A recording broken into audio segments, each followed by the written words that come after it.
Tim, what are you doing? I gotta keep rolling. What? I said rolling. Yeah. You guys know who the goat is, don't you? Who? I'm the goat. I'm the goat. I'm the goat. Hey, Stop eating stuff, Bob. bad. Hey guys, I'm Tim. I'm Bob. I'm Mike. And this is the Board Game Rundown. And today we are going to do a preview for Rolling in Wonderland. This game will be published by Bellows Intent. That's the same company that brought you An Age Contrived. So in this game, what we're doing is you're rolling all the dice that you have on your tableau, and you are going to assign them on the board based on the die face you roll. And then everybody's going to take turns going around, and you're picking up all the die from one area, putting them onto your player board, and then resolving the action from where you picked up the dice. Here's the rub. You've got to take all of the dice that are in one area. So you could be speeding up your turns based on what you're picking up and how fast you're filling up that board. So you might be watching other people take actions. And then you're going to go through basically 6 rounds, rinse, repeat. You're going to roll these dice. You're going to pick them up and assign them. And you're going to get a little bit of points for some territory control. That's going to change during the game due to the Jabberwocky. And then you're also going to, at the end of the game, going to score each one of these areas based on who has the most soldiers and whatnot. But really, for a much better explanation of that, we should go to the top-down rundown. All right. Thank you for joining me on the rundown from the top down. Let's just say that this one is sponsored by Lahorn, Tony Lahorn, friend of the show. Made us some great shirts. Okay, here we go. Here is a very basic overview on how to play Rolling in Wonderland. First of all, it's important to know there are different locations, 6 different locations on the board, and they all have an icon that is going to tell you where the die roll, right? So, or where the die go once you roll them. So you're going to have all these different colors of dice, and you're going to roll them at the beginning of your round, any of the dice you have, and then you're going to assign them based on what you rolled. Now, all the players are going to be doing this simultaneously with the dice that they have accumulated either in the previous round or with dice that they have started with. Okay, so now all the die have gone out. We need to reveal the top card of the Jabberwocky deck. That is going to tell us that the Jabberwock here, he is going to the Cheshire Cat area. All that effectively does is it lets us know that for one round, this guy is going to score for territory. And normally they don't score for territory control. Normally they don't score until the very end of the game. But this guy's going to move around and he's going to go to each location through the game. It's also sort of our timer. This deck's our timer. There's one card for each location. And so you've got an opportunity to score a few points early on if you can have the most soldiers where the Jabberwock is. I'm going to just stand them up so we can see stuff a little bit better on the board.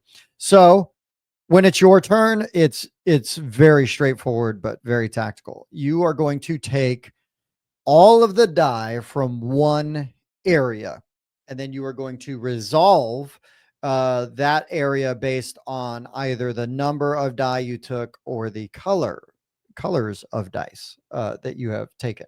So Mad Hatter, for example, if you take 1 to 2 die, you get to draw one of these Mad Hatter cards. These Mad Hatter cards are really cool. They can give you ongoing effects that go throughout the game, or they can give you sort of temporary. They've got a little trash can on the corner, one-time use, boom, lets you do something like mitigate dice, lets you move on like the White Rabbit path. It can do all kinds of things. This guy right here is just worth 3 victory points at the end of the game.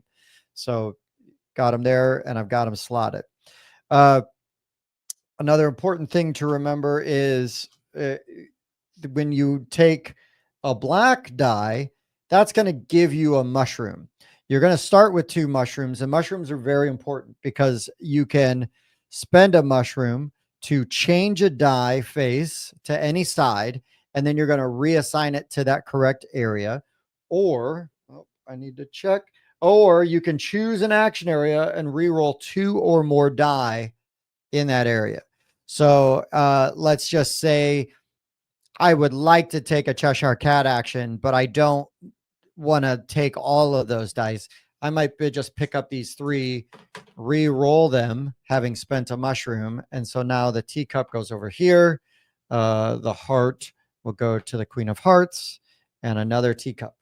So now that area is loaded, absolutely loaded with dice. Because when you take an action, you are going to, I'm going to go here. I'm going to take, or they go there. But I'm going to take all the die from this area and it's going to go on my board. So if I did the white rabbit here, the purple, I would get to move 4 spaces, 1, 2, 3, 4. And these are going to be worth points at the end of the game, these stars on this track. So Mad Hatter is going to let you draw cards based on the number of die that you take from the area. The white rabbit is going to let you move on the white rabbit track based on the colors of die. So if you take multiple colors, you're going to add all of those up and move that many spaces. The Cheshire Cat is going to be the number of actions you can take based on how many die you have picked up from the area. Here's the other thing, though, is each spot right here, each one of these cards is tied to a die color. So it's really like these 2 here. These 2 are technically right here, and then this guy's here and this guy's here. So if I took the Cheshire Cat die, I could take 1 action because there's 1 die here, and but then I'm going to get to do that one. So add a soldier on an influence area of the board. So I could take a soldier, and now, hey, look, I'm going to add a soldier here. So now I'm in contention for competing with this guy for the Jabberwock with majority. The Alice area is really cool, really unique, because you pick up the die, you're going to get to take a card and add it to your tableau here. And then if you have the color that matches one of the die on here, you're going to be able to put a cube on there and block that space off. And once you fill up a card, it is worth points at the end of the game. You can be working on up to 3 cards at a time. The Queen of Hearts, based on the number of dice that you take, is going to tell you how many soldiers you can put out on the board. So with only 2, I could take these 2. I could put another soldier out over here. And then again, that's helping me work on that. And then the last one over here is the Caterpillar. So the Caterpillar, you're going to move up on the track based on the colors that you take. So if I were to pull from here, 2, 4, 5. Okay. Wow. So let's see. These are 1s and then these are 2s. So 2, 4, 5, 6, 7. I would get to move 7 spaces. 1, 2, 3, 4, 5, 6, 7. And I'm going to get to do all of the things that I have passed over. Okay. So it's like covering up a spot on one of your die, basically for free, moving a soldier, moving on the white rabbit track, and then there's victory points. So Caterpillar track is really powerful, and it does a lot of things. It's pretty awesome. So here's the rub, though. As you take dice, you're going to be adding them to your player board. And so if I took all of these dice, I couldn't even take all of them because I only have room, a certain amount of room. I guess I could because I have room for 6. So let's just say, whoopsies, that these were all that. Now I'm done. My card is full because I can't take any more dice. So there's sort of a push and pull with how many die you want to take versus how strong of the action do you need. Now, each character does have their own asymmetric power that you can use. So if you pull 4 of die of the same out of the same area, right, with the same symbol, you're going to get to use your asymmetric power. So in this case, my asymmetric power here is I can move 4 more spaces on the white rabbit track. And that's how it's going to go. The game is going to go around and around and around until we have gotten through all of the Jabberwocky cards. So he has visited every location. And then we're going to do up final scores based on points here. And then we're going to score. Each territory is worth points, first, second, and third place. So each territory is worth points at the end of the game. You're going to square those up. And yeah, that's basically it. You're going to get a victory points for the last star that you have reached on the White Rabbit's path. The last star, you've reached on the caterpillar's path. Victory points for your area of influence where you have soldiers. Victory points for your Alice's challenge, which are these cards you're trying to fill out that have the dice on them. Victory points for any hidden objectives you may have. And then you are going to get potentially victory points from the Mad Hatter cards. And then you're going to tally up your victory point stars that you got from fighting the Jabberwock. Player with the most points is a winner. In case of a tie, more mushrooms is one of the tiebreakers, more of Alice's challenges. Who is further along the White Rabbit's path? Who is farther along the Caterpillar's path? Who has more soldiers on the board? And if you really get all the way down to the end of that, then everybody shares a victory. But I would be shocked if it came to that. Now let's throw it back up to the boys. Not going to lie, boys, that might have been the greatest teach I've done today. I mean, maybe today. Fair. Well, it's your first one, so you're right. Yeah. Hey, I'll take it. You heard it. Got to start somewhere. Clip it. He said I was right. Clip it. Yeah. That's no context needed. Yeah. Just no context needed. Yeah. Okay. All right. We need to get into our thoughts on Rolling in Wonderland. Bob, let's start with you. Yeah. So like, I love the theme, right? So Alice in Wonderland. I love like Wonderland's War. I really enjoy that theme. The art is super fun. So I enjoyed that. This is a nice chonky Jabberwocky. There's no doubt where he is at. I love that you have the choice between like slow rolling your turns and just trying to take like the dice from areas that have very few, or you can take one big action and take like, six dice from one place and have like, one big action trigger. There's a lot of tracks that you get to maneuver on and vie for position. You've got that really interesting area control that you're vying for as well. It does a lot of things right. There's just a lot kind of going on, but it's not overwhelming. Right. So yeah, I really enjoyed playing through this. I want to play it again. A little issue with some colors, but it's a prototype. So I'm not gonna. They said they were going to address that. They did put some little I would say like looks like pips, but there's little like spots on here that's supposed to help with but they're a little small, so they increased that a little bit more, and that would definitely help with being able to identify it from across the table. So I think they're doing a good job with this one, and I can't wait to see the final product. How about you, Mike? Yeah, this is a really fun game to play. And I like how there's an interesting mix between the long-term strategy and the tactics that come up, because you get dealt those in-game scoring cards at the very beginning, and that does kind of push you into a certain long-term strategy.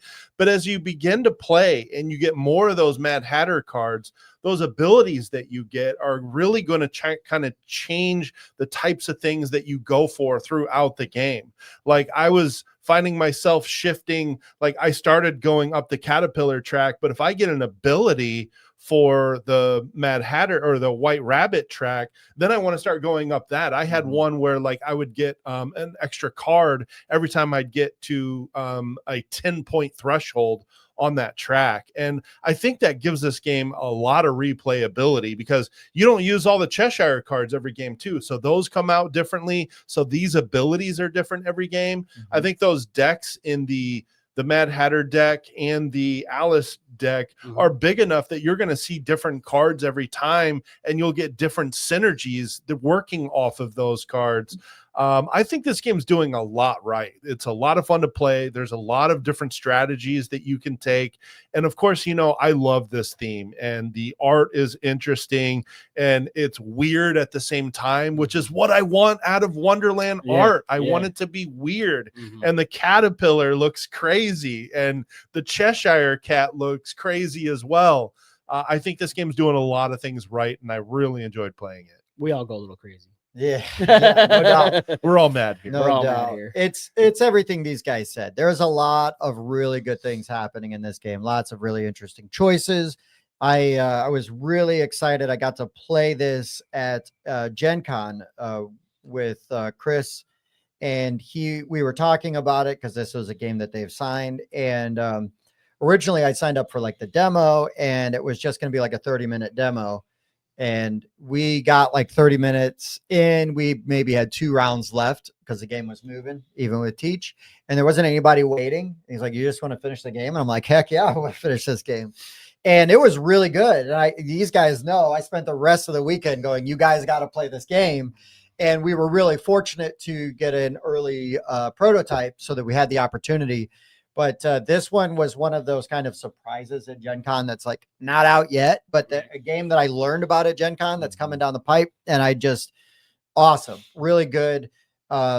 There's a few things like there's a few aesthetic things, kind of like what Bob mentioned, but I was sort of relaying those concerns back to Chris, and they were like, "Oh yeah, we're working on that. That's a good point. You know, it's good to hear this kind of feedback and everything." Because yeah, the colors could be an issue. I would hate for a game this fun to be difficult for Bob to play, Right. and I think I have faith. I believe that when this Final actually product comes is out, that's going to be fixed. Mm-hmm. So because they did try, like they started to, right? They put like a diamond on one and like a circle on the other. It's just a little small. So if they make those a little bit bigger, it'll definitely help. Then like this track could be a little bit bigger. They're telling me that they're cognizant of it though. Yeah, they're aware of it. They're working on it. So that's usually a good sign. Yeah. And then just some like player aids and things like that to clear up sort of like these icons on these tracks and stuff. But that's all stuff they already know about. So it's being addressed. It's being addressed. We only mention it just in case somebody's like looking really close at the board in the video. Well, I don't know this about this and this. And we can just say, don't calm worry. down. Yeah. Calm down. They're working on it. And they're aware. But I mean, otherwise, like gameplay wise, I mean, this felt like a finished game. Yeah. You know, like the even with the components and everything just as is with this prototype. Chunky dragon. Yeah, Chunky. love the way that Jabberwock looks. He's so cool. But yeah, this game was really cool. I love the area control, kind of like what Bob said too, with sort of that, well, I want to take these. I also like how you can spend the mushroom and just like go, you know what? I'm going to re-roll all these dice and I'm going to blow up that area, whether or not I had any intention of using that area or not, because maybe I know Mike is hoping that those are still there on his turn. And go on, Bob. One of the cool things with the area control is there's a lot of abilities to move other people's meeples around too. So you might be fighting with somebody, like, you know what? I'm just going to move your guys over here with Mike, and you guys can fight about it over here while I just enjoy this territory to myself. Yeah. And there's some luck, of course, with like the card draw and hoping that those synergize with other cards that you have. But there's enough mitigation in the dice rolling because of those mushroom abilities. Yes. And being able to like reprogram these dice and move them to different areas is very effective. And you'll find yourself taking abilities to get more mushrooms so that you can keep manipulating the dice. Yeah. Something I think I saw in the box, and you can correct me if I'm wrong, but I think isn't Game Trays going to be working with them too? I believe so. Yeah, because I think I saw it on the side of the box and whatnot. So that'd be super cool too, like a nice storage solution to have this like just and have everything set. Yeah, great fast. Insert. It always is awesome. Yeah, you know. So and with the asymmetric player powers, I want to play it again and try all the other characters. Right. Yeah. There's a lot to offer in this game. I think it's going to pack a big punch. So I strongly recommend, if you are into the Alice in Wonderland theme, put eyes on it, because it has its own take on it, but it still feels true to the theme. And the mechanics are great because it has this really unique combination of all these different kinds of mechanics that we've experienced in other games, but never quite put together like this. And so for me, that kind of comes together as something special. I agree. I think it comes together as something unique that other Wonderland games are not currently doing. Sure. And unlike Wonderland's War, it's fun. I know these guys love that game. I just love that game. I mean, yeah, I see this one's got the territory control, but the feel and the mechanics are very different. They're very completely different. It's really just the theme. That's the only thing in common. Theme and great art for both. Yeah, I would be happy to have both games in my collection. Same. Yeah, there's room for both. Yep. Anything else we want to add before we wrap this up? Thumbs up. Check out the Kickstarter. When our playtime was like what, 60 to 90 minutes? I mean, if that, if we were a little over an hour in a learning game. Yeah. So in a learning game. So once you know how to play, you can get this down under an hour pretty easily. Goes quick. Yeah. Lots of interesting decisions. Yeah. This would be a great game to like take to meetups and game nights and stuff, because you could teach it and play it really fast. Yep. And the art kind of intrigues people and pulls them in, and then you play the game like, well, this is fun. Yeah. Best kind of game. Yep. All right, guys, for the board game rundown, I've been Tim. Bob. Mike. We'll see you next time. Do you like to party? I do like to party. I also like to party. I like to party. A 7.3. This is a great party. Repeating. We should party more often. Heating. I do like to Heating. Okay. I also like to party. I also like to party. I like to party. I like to party. We should party more often. Okay. This is a great party. Okay.